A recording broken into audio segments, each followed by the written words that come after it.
सही। और अब जो ये अरबों डॉलर्स की इन्वेस्टमेंट के साथ चैट जीपीटी या दीगर ममालिक मजीद इस पर इन्वेस्ट करके और इस टेक्नोलॉजी को बेहतर करने की एक सोच रखते थे, अब ये कैसे कम्पीट कर सकेंगी डीप सीक से, या फिर अगर डीप सीक के बाद कोई और डेवलपिंग कंट्री आगे आता है या चाइना से ही कोई और इस तरह का इनिशिएटिव लिया जाता है और मजीद लो कॉस्ट टेक्नोलॉजी मार्केट में लेकर आई जाती है, तो फिर इनके लिए तो कंपटीशन बहुत मुश्किल, ऑलमोस्ट इम्पॉसिबल हो जाएगा।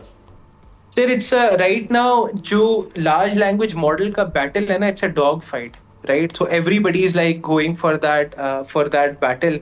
I think अब होगा ये, जो मुझे लग रहा है वो ये है कि यही टेक्निक्स जो डीप सीक ने इस्तेमाल की हैं, इन्हीं की implementation Microsoft, open AI, Anthropic, Gemini, Google का, they will all be using these techniques and I think अपना capex तो ये ज़ाया नहीं होने देंगे।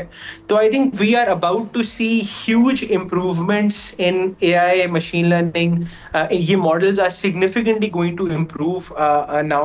इनकी performance significantly और increase होने वाली है 2025 में। And I think what is more exciting is कि पिछले 2023 में हम लोगों ने काफ़ी देखा था कि models की जो performance थी ना, वो पहले बहुत exponentially बढ़ रही थी।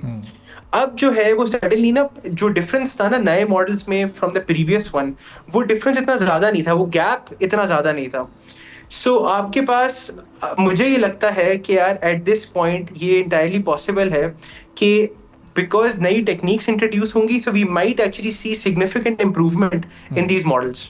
और अब्दुल्ला साहब, पाकिस्तान में ये पोटेंशियल मौजूद है कि हम डीप सीक जैसी कोई इस तरह की ऐप जो जिसने रातों रात पूरी दुनिया का मंजर एक तरह से पलट कर रख दिया है, तो ऐसी कोई ऐप हम तैयार कर सकें, ऐसी कोई टेक्नोलॉजी हम भी ला सकें? हमारे पास ऐसे एक्सपर्ट्स हैं? Absolutely sir, absolutely. I don't think कि आपके पास जो वहाँ पे इंटेलेक्चुअल कैपिटल आपको चाहिए डीप सीक जैसी चीज़ बनाने के लिए, that is absolutely available in Pakistan. I think capital investment is the only thing that is required, but I don't think कि we will struggle with these things. I think हमारा जो focus of research है ना, that needs to be streamline, but absolutely we can make it in Pakistan. Subscribe करें और bell दबाएं ताकि कोई खबर रह न जाए।